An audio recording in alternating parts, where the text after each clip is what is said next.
ನಮಸ್ಕಾರ ಕರ್ನಾಟಕ. ಬರೀ SIT ಒಂದೇ ಅಲ್ಲ ಭ್ರಷ್ಟಾಚಾರ. ಬೆಂಗಳೂರಲ್ಲಿ 5 ಸ್ಟೇಷನ್ ಇನ್ಸ್ಪೆಕ್ಟರ್ಗಳು ಕಳೆದ ಒಂದು ವಾರದಲ್ಲಿ ಬೀದಿಗೆ ಬಂದಿದ್ದಾರೆ. ಬರೀ ಪೊಲೀಸ್ ಇಲಾಖೆ ಒಂದೇ ಅಂತಲ್ಲ, ನಮ್ಮ ರಾಜ್ಯ ವಕೀಲರ ಸಂಘದ ಬೆಂಗಳೂರಿನ ವಕೀಲರ ಸಂಘದ ವಕೀಲ ಸಂಘದ ನಮ್ಮ ವಕೀಲರು ಬೆಂಗಳೂರು DC ಆಫೀಸ್ ಆಗಿರಬಹುದು, ಯಲಹಂಕ ಎಲ್ಲಾ ಕಡೆ ಭ್ರಷ್ಟಾಚಾರ ರೆವಿನ್ಯೂ ಇಲಾಖೆಗಳಲ್ಲಿ ತುಂಬಿ ತುಳುಕ್ತಾ ಇದೆ ಅಂತ ಹೇಳ್ತಾ ಇರ್ಬೋದು. SIT ನಲ್ಲಿ ಪೊಲೀಸರು ಮಾಡ್ತಾ ಇರುವಂತ ಕೆಲವು ಪೊಲೀಸರುಗಳು ಮಾಡ್ತಾ ಇರುವಂತ ಭ್ರಷ್ಟಾಚಾರ ಆಗಿರಬಹುದು. ಕಳೆದ ಒಂದು ವಾರದಲ್ಲಿ ಬೆಂಗಳೂರಲ್ಲಿ 5 ಪೊಲೀಸ್ ಸ್ಟೇಷನ್ ಇನ್ಸ್ಪೆಕ್ಟರ್ಗಳು ಸಸ್ಪೆಂಡ್ ಆಗೋರೆ. ಇನ್ನೊಂದಷ್ಟು ಜನ ಜೈಲಿಗೆ ಹೋಗೋಕೆ ಕಾಯ್ತಾ ಇದ್ದಾರೆ. ಯಾವ್ಯಾವ್ದಂತ ಗೊತ್ತಿದೆ: ಚಾಮರಾಜನಗರ, ಕೊಡಿಗೆಹಳ್ಳಿ, ಕೋರಮಂಗಲ, ಹಾಗೆ ಲೆಫ್ಟ್ ಕೋರಮಂಗಲ ಅಂಡ್ ಇವತ್ತು ಹಲ್ಸೂರವನು ಯಾರು ಹನುಮಂತ ಭಜಂತ್ರಿ ಅಂತ 1 ಕೋಟಿ ರೂಪಾಯಿ ಇಸ್ಕೊಂಡು 1 ಕೋಟಿ ಸಂಪಾದನೆ ಮಾಡಕ್ಕೆ ಏನೋ ಇದು SIT ಮತ್ತೆ ಪೊಲೀಸ್ ಇಲಾಖೆ ಆದ್ರೆ ಮಾನ್ಯ ಸಿದ್ದರಾಮಯ್ಯನವ್ರು ಕೇಳ್ಬೇಕು. ಬಡವರ್ ಲ್ಯಾಂಡ್ ಅನ್ನ KDB ಅಕ್ವೈರ್ ಮಾಡ್ಕೊಳೋದಲ್ದಿರಾ ಆ ಹಣ ಕೊಡಕ್ಕೆ KDB ಖನಿಜ ಭವನ ಅಂತ ಒಂದಿದೆ. ಆಮೇಲೆ ನಮ್ಮ ಐ ಥಿಂಕ್ RBI ರೋಡಲ್ಲಿ ಒಂದಿದೆ. ಎರಡೂ ಕಡೆ ಬರೀ KDB ನಲ್ಲಿ ಬರೀ ಬ್ರೋಕರ್ಗಳು ಲಂಚ ಲಂಚ ಲಂಚ ಲಂಚ. KDB ಯಲ್ಲಿ ಬರೀ ಲಂಚದ ಬ್ರೋಕರ್ಗಳೇ ತುಂಬ ಹೋಗಿದ್ದಾರೆ. ನಮ್ಮದೊಂದು ನಾಗಶೆಟ್ಟಳ್ಳಿ ನಮ್ಮ ಕ್ಲೈಂಟ್ ಅಂತ ಮಧು ಅಂತ ಅವ್ರಗಳಿಗೆ ಹಣ ರಿಲೀಸ್ ಮಾಡಕ್ಕೆ 2.5 ಕೋಟಿ ರಿಲೀಸ್ ಮಾಡಕ್ಕೆ 25 ಲಕ್ಷ ಲಂಚ ಕೇಳ್ತಾ ಇದ್ದಾರೆ. ಕೊಡಲ್ಲ ಅಂದಿದ್ದಕ್ಕೆ ಒಂದು ಟಿಪ್ಪಣಿ ಬರೆದು ತಗೊಂಡೋಗಿ ಡೆಪಾಸಿಟ್ ಮಾಡ್ತೀವಿ ಅಂತ. ಕಳೆದ 1 ವರ್ಷದಿಂದ ನಮ್ಮ ಕ್ಲೈಂಟ್ಗೆ KDB ಅಧಿಕಾರಿಗಳು ಹಣ ರಿಲೀಸ್ ಮಾಡಕ್ಕೆ ಲ್ಯಾಂಡ್ ಕಿತ್ಕೊಂಡಿದ್ದಾರೆ, ಅಕ್ವೈರ್ ಮಾಡ್ಕೊಂಡು ಅವ್ರ ಪಾಡ್ ಕೆಲಸ ಮಾಡ್ತಾ ಇದಾರೆ. ಅವ್ರಿಗೆ ಅವ್ರಿಗೆ ಸಂಬಂಧಪಟ್ಟಂತ ಹಣ ರಿಲೀಸ್ ಮಾಡಕ್ಕೆ ಅಲ್ಲಿನ ಅಧಿಕಾರಿಗಳು ಅತಿ ಹೆಚ್ಚಿನ ಭ್ರಷ್ಟಾಚಾರ ಮಾಡುವಂತ ಅಧಿಕಾರಿಗಳು KDB ಇದ್ದಾರೆ. ಖಂಡಿತವಾಗಿ ಇದು ಕಾಂಗ್ರೆಸ್ ಸರ್ಕಾರ, CM ಸಿದ್ದರಾಮಯ್ಯನವರೇ. ಆಮೇಲೆ ಇವ್ರು ಏನ್ ಮಾಡ್ತಾ ಇದಾರೆ, ಕರ್ನಾಟಕ ಲೋಕಾಯುಕ್ತವ್ರು ಏನ್ ಮಾಡ್ತಾ ಇದಾರೆ, ಅಲ್ಲಿ ಹೋಗ್ರಿ ಖನಿಜ ಭವನಕ್ಕೆ ಬರೀ ಬ್ರೋಕರ್ಗಳು ಹಣ ಯಾವ ರಿಲೀಸ್ ಆಗಬೇಕು 10%, 15%, 20% ಪರ್ಸೆಂಟೇಜ್ಗಳು ಓಪನ್ ಆಗಿ KDB ಖನಿಜ ಭವನದಲ್ಲಿ ಡೀಲ್ ಆಗ್ತವೆ. ಬರೀ ಬ್ರೋಕರ್ಗಳೇ ತುಂಬೋಗಿದ್ದಾರೆ. ಯಾರಿಗೂ ಅಷ್ಟೇ ಸಂಬಂಧಪಟ್ಟಂತವ್ರ ಜಮೀನ ಕಿತ್ಕೊಂತಾರೆ ಹೊರತು ಅವ್ರಗಳಿಗೆ ಹಣ ರಿಲೀಸ್ ಮಾಡಕ್ಕೆ ಕೋಟಿ ಲಕ್ಷ 16 ಲಕ್ಷ ಲಂಚದ ಪ್ಯಾಕೇಜ್ಗಳನ್ನ ಅಲ್ಲಿನ ಅಧಿಕಾರಿ ಅಲ್ಲಿನ ಅಧಿಕಾರಿಗಳು ಬ್ರೋಕರ್ಗಳ ಮುಖಾಂತರ ಅದನ್ನ ಫಿಕ್ಸ್ ಮಾಡ್ಕೊಳ್ತಾರೆ. ಫಿಕ್ಸ್ ಮಾಡ್ಕೊಂಡು ಪ್ಯಾಕೇಜು ಈಗ ನೋಡಿ, ನಾಗಶೆಟ್ಟಳ್ಳಿನಲ್ಲಿ ನಮ್ಮ ಕ್ಲೈಂಟ್ ಒಬ್ರು ಮಧು ಅಂತ ಬಂದಿದ್ರೆ, ಮ್ಯಾನೇಜರ್ ಮಂಜುನಾಥ್ ಅಂತ ಆ ವ್ಯಕ್ತಿ ಅರ್ಧ ಕೆಜಿ ಚಿನ್ನ ಹಾಕೊಂಬತ್ತಾನೆ. ಒಬ್ಬ ಮಂಜುನಾಥನ್ನ ಮ್ಯಾನೇಜರು ಮೈ ಮೇಲೆ ಹಾಕೊಂಡ್ರಂತ ಚಿನ್ನ ಹೆಚ್ಚು ಕಮ್ಮಿ ಅರ್ಧ ಕೆಜಿ. ಆ ಜಾಗದಲ್ಲಿ ಕೂತ್ಕೊಂಡಂತ ಆ ಮ್ಯಾನೇಜರ್ ಅಂತದರು ಅರ್ಧ ಕೆಜಿ ಚಿನ್ನ ಅಂದ್ರೆ ಹೆಚ್ಚು ಕಮ್ಮಿ 70-80 ಲಕ್ಷ ಏನ್ ಸಂಪಾದನೆ ಇದೆ ಇವ್ರಿಗೆ ಬರೋ ಸಂಬಳದಲ್ಲಿ. ಅರ್ಧ ಕೆಜಿ ಚಿನ್ನ ಒಬ್ಬ ಮೇಲ್ ಮ್ಯಾನೇಜರ್ ಆಫೀಸರ್ ಹಾಕೋಣಕ್ಕೆ ಸಾಧ್ಯ ಇದೆಯಾ? CM ಸಿದ್ದರಾಮಯ್ಯನವರೇ, ಬರೀ ಪೊಲೀಸ್ ಇಲಾಖೆ, ಕಂದಾಯ ಇಲಾಖೆ ಅಲ್ಲ, KDB ನಲ್ಲಿ ಭ್ರಷ್ಟಾಚಾರ ಅನ್ನೋದು ತುಂಬಿ ತುಳುಕ್ತಾ ಇದೆ, ವಾಸನೆ ಬರ್ತಾ ಇದೆ. ಅಲ್ಲಿ ಅಕ್ವೈರ್ ಮಾಡ್ಕೊಂಡಂತ ಲ್ಯಾಂಡ್ಗಳಿಗೆ ಕಾಂಪನ್ಸೇಷನ್ ಕೊಡ್ಲಿಕ್ಕೆ ನಿಮ್ಮ KDB ಅಧಿಕಾರಿಗಳು ಕೋಟ್ಯಾಂತರ ರೂಪಾಯಿ ಲಂಚ ತಗೊಂತಾರೆ, ಲಕ್ಷಾಂತರ ರೂಪಾಯಿ ಲಂಚ ತಗೊಂತಾರೆ. 10%, 15% ಪರ್ಸೆಂಟೇಜ್ ಕೊಟ್ರೇನೆ ಹಣ ರಿಲೀಸ್ ಆಗೋದು. ಇಲ್ಲ ಏನಾದ್ರೂ ಒಂದು ಟಿಪ್ಪಣಿ ಬರ್ದು ಅವರು ಹಣ ರಿಲೀಸ್ ಮಾಡಲ್ಲ. ಅಲ್ಲಿ ವರ್ಷಾನ್ಗಟ್ಲೆ ನಡೆದಾಡಿ ಚಪ್ಪಲಿನೇ ಸೌದೋಗುತ್ತೆ. CM ಸಿದ್ದರಾಮಯ್ಯನವರ ಆಡಳಿತದಲ್ಲಿ KDB ನಲ್ಲಿ ಅತಿ ಹೆಚ್ಚಿನ ಭ್ರಷ್ಟಾಚಾರ ತುಂಬಿ ತುಳುಕ್ತಾ ಇದೆ. ಏನ್ ಮಾಡ್ಬೇಕು? ಇಲ್ಲಿ ನೋಡಿದ್ರೆ ಭಾಗ್ಯ ಅಂತ ಹೇಳ್ಕೊಂಡು ಬೆಲೆ ಏರಿಸ್ತೀರಾ. ಇಲ್ಲಿ BJP ಭ್ರಷ್ಟಾಚಾರ ಮಾಡಿದೆ ಅಂತ ಆಡಳಿತಕ್ಕೆ ಬಂದಂತ ಕಾಂಗ್ರೆಸ್ ಸರ್ಕಾರದಲ್ಲಿ ಸಿದ್ದರಾಮಯ್ಯನವರು CM, ಆಮೇಲೆ DK ಶಿವಕುಮಾರ್ ಇದೆಲ್ಲ ಗೊತ್ತಾಗಲ್ವಾ?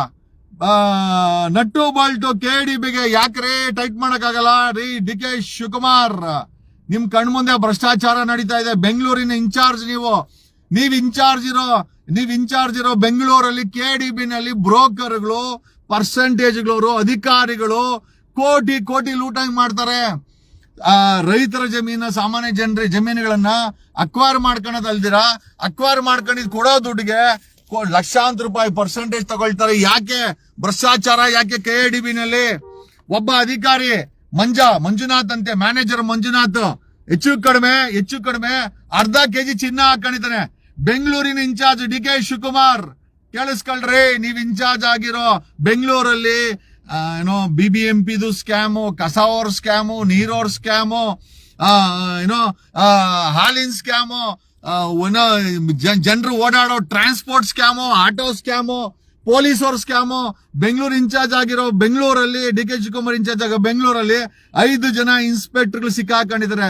ಡ್ರಗ್ ಮಾರಾಟ ಮಾಡ್ಕೊಳೋನು, ರಿಯಲ್ ಎಸ್ಟೇಟ್ ಅವನು, ಹೆಂಡತಿಗೆ ಒಡವೆ ಮಾಡಿಸ್ಕೊಟ್ಟವನು ಒಂದು ಚಿನ್ನ. ಈ ರೀತಿ ಭ್ರಷ್ಟಾಚಾರ ಅನ್ನೋದು ಬೆಂಗಳೂರಲ್ಲಿ ತುಂಬಿ ತುಳುಕ್ತಾ ಇದೆ. Bengaluru incharge DK Shivakumar, nut bolt tight ಮಾಡೋ DK ಶಿವಕುಮಾರ್ಗೆ KADB ಪೊಲೀಸ್ ಇಲಾಖೆಯಲ್ಲಿ ನಡೀತಾ ಇರೋ ಭ್ರಷ್ಟಾಚಾರ ಕಾಣಿಸ್ತಾ ಇಲ್ವಾ? ಅಥವಾ ಕಾಣಿಸ್ತಾ ಇದ್ರು ಕಣ್ಣು ಮುಚ್ಕೊಂಡು ಸಾಹೇಬರು ಕಣ್ಣು ಮುಚ್ಕೊಂಡಿದಾರ? ಆಮೇಲೆ ಬರೀ ಭ್ರಷ್ಟಾಚಾರ. ಈ ಕಾಂಗ್ರೆಸ್ ಸರ್ಕಾರದಲ್ಲಿ ಬರೀ ಭ್ರಷ್ಟಾಚಾರ. CM ಸಿದ್ದರಾಮಯ್ಯ ನೋಡಿದ್ರೆ ಅವ್ರ ಭಾಷಣ ಕೇಳಿಲ್ಲ ಅಂದ ಮೈ ಮೇಲೆ ಬೀಳ್ತಾರೆ. ನಿಮ್ಮ ಅಧಿಕಾರಿಗಳು ನಿಮ್ಮ ಆಡಳಿತದಲ್ಲಿ ನಡೀತಾ ಇರುವಂತ ಬಿಜೆಪಿಗಿಂತ ಅತಿ ಹೆಚ್ಚಿನ ಭ್ರಷ್ಟಾಚಾರ CM ಸಿದ್ದರಾಮಯ್ಯ ಕಾಂಗ್ರೆಸ್ಸಿನ ಆಡಳಿತದಲ್ಲಿ ನಡೀತಾ ಇದೆ. KADB ನಲ್ಲಿ ವಾಸನೆ ಬರುತ್ತೆ. ಒಂದೊಂದು ಕೇಸ್ಗೆ 20% 30% ತಗೊಳ್ತಾರೆ. ಅಲ್ಲಿ ರೈತರು ಜಮೀನುಗಳನ್ನ ಕೊಟ್ಟುಬಿಟ್ಟು ಅಕ್ವೈರ್ ಮಾಡ್ಕೊಂಡು ಇವ್ರ ಹತ್ರ ಕಾಂಪನ್ಸೇಷನ್ಗೆ ಭಿಕ್ಷೆ ಎತ್ತೋ ಅಂತ ಪರಿಸ್ಥಿತಿಗೆ ಅಲ್ಲಿನ ಪಾಪ ರೈತರು ಬಂದವ್ರೆ. ಅಲ್ಲಿ ಬ್ರೋಕರ್ಗಳು, ಲೋಕಾಯುಕ್ತರು ರೈಡ್ ಮಾಡಕ್ಕಾಗಲ್ವಾ? KADB ಖನಿಜ ಭವನದಲ್ಲಿ ಬರೀ ಬ್ರೋಕರ್ಗಳ ಹಾವಳಿ. ಪರ್ಸೆಂಟೇಜ್ ವ್ಯವಹಾರದಲ್ಲಿ ದುಡ್ಡು ರಿಲೀಸ್ ಆಗುತ್ತೆ. ಯಾಕೆ ಕರ್ನಾಟಕ ಲೋಕಾಯುಕ್ತ ಅವರು ಯಾಕೆ ಅದ್ರ ಮೇಲೆ ಆಕ್ಷನ್ ಮಾಡಬಾರ್ದು? ಏನ್ಯಾವ್ ಸರ್ ಎಲ್ಲಾ ವಿಚಾರಗಳನ್ನ ತಿಳಿಸುತ್ತಾ ಒಂದಂತೂ ನಿಜ. ನೋಡಿ, ನಾನು ಇನ್ನೊಂದು ಮಾತು ಹೇಳಕ್ ಬಂದೆ. ಈಗ ಬೆಂಗಳೂರಿನ ರಸ್ತೆಗಳು ಯಾಕೆ ತೂತೋಗಿದೆ ಗೊತ್ತಾ? ಕರ್ನಾಟಕದಲ್ಲಿ ಬೆಂಗಳೂರಲ್ಲಿ 90% ಕಾಂಟ್ರಾಕ್ಟರ್ ಎಲ್ಲ ಆಂಧ್ರದಿಂದ ಬಂದವರು. ನಾವು ಕನ್ನಡ ಅಂತ ನವೆಂಬರ್ 1ಕ್ಕೆ ಬಾವುಟ ಹಾರಿಸ್ಬಿಟ್ಟು ಮಲ್ಕೊಂಡ್ಬಿಡ್ತೀವಿ.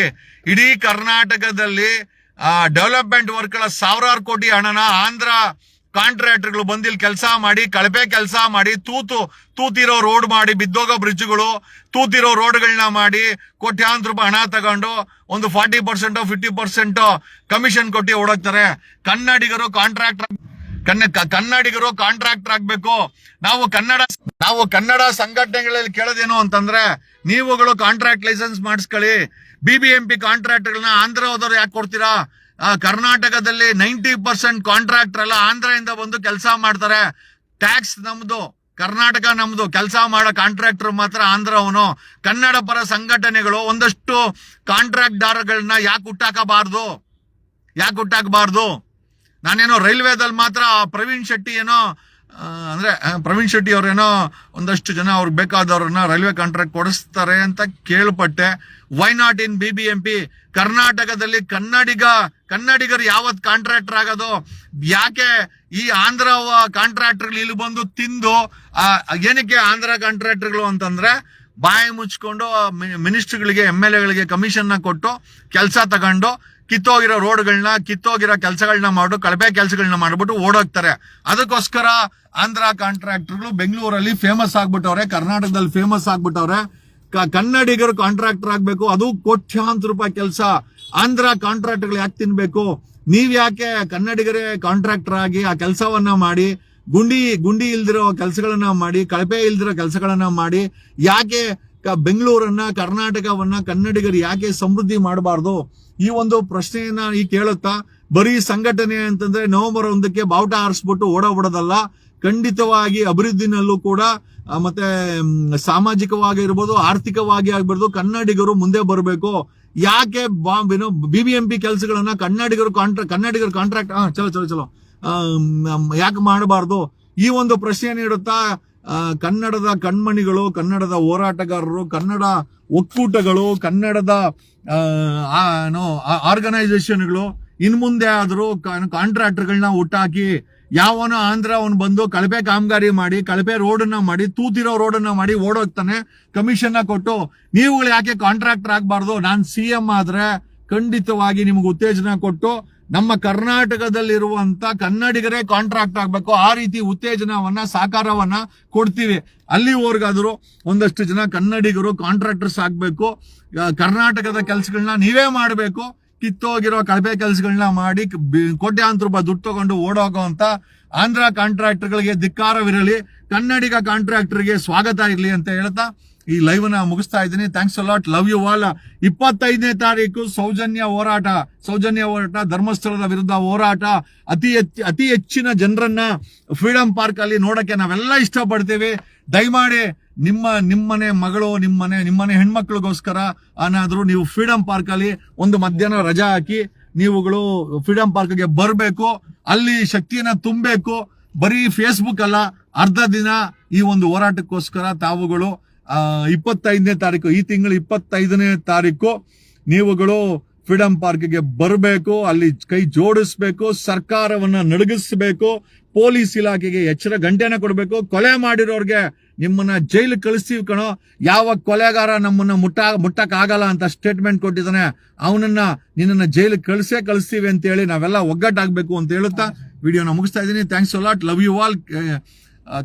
ಕಣದಲ್ಲೂ ಕನ್ನಡ, ಕಣದಲ್ಲೂ ಕನ್ನಡ, ಬಾರಿಸು ಕನ್ನಡ ಡಿಮ್ ಡಿಮವ, ಓ ಕರ್ನಾಟಕ ಹೃದಯ ಶಿವ ಶಿವ ಶಿವ ಶಿವ ಶಿವ, ಬಾರಿಸು ಕನ್ನಡ ಡಿಮ್ ಡಿಮವ, ಓ ಕರ್ನಾಟಕ ಹೃದಯ ಶಿವ ಶಿವ ಶಿವ ಶಿವ, ಬಾರಿಸು ಕನ್ನಡ ಡಿಮ್ ಡಿಮವ ಡಿಮ್ ಡಿಮವ ಡಿಮ್ ಡಿಮವ. Thank you. ಜೈ ಕನ್ನಡಾಂಬೆ, ಕಣದಲ್ಲೂ ಕನ್ನಡ. Thank you.